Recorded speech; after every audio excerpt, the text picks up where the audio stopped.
In a neighborhood so pristine it looked like a postcard. A storm rolled in. And not just any storm. A natural disaster that turned my life upside down. Trees were uprooted.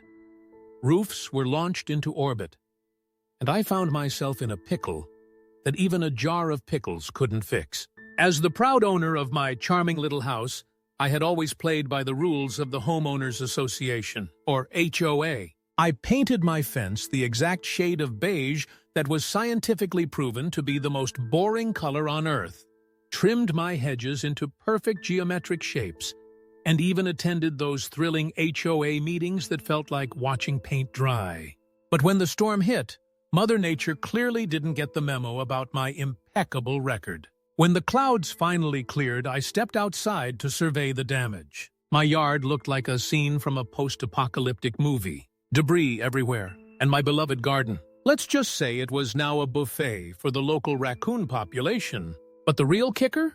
The HOA sent me a letter, a fine for property damage caused by a natural disaster. I blinked in disbelief. Wait a minute, I thought. Did I accidentally sign up for a reality show called Survivor HOA Edition? But the HOA, armed with their rule book thicker than a dictionary, didn't see it that way. According to their policies, every homeowner must maintain their property, and my yard was now classified as a safety hazard. Apparently, a rogue garden gnome could be a liability. Not one to back down from a challenge, I decided to take my case to social media. Help! Fined for a hurricane! HOA problems. The post went viral. Friends, neighbors, and even strangers chimed in with their own HOA horror stories. One guy got fined for having a flamingo in his yard. Another was penalized for using the wrong shade of white on his shutters. Apparently, eggshell was a serious offense. As my post gained traction, the community rallied behind me. They started sharing their own experiences, and soon, a movement was born.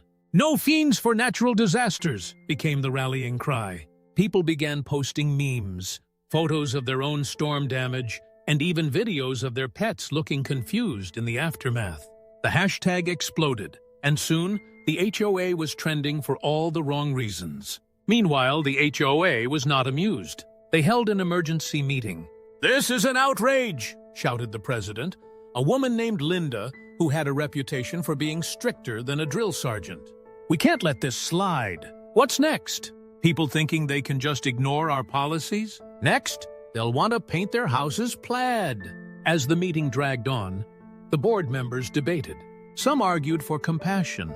It's a natural disaster. We can't fine people for acts of God. Others insisted on sticking to the rules. But what if it sets a precedent? Next, they'll want to plant cacti in their front yards. Back in my corner, I was watching the chaos unfold online. My friends were posting updates, and the pressure was mounting.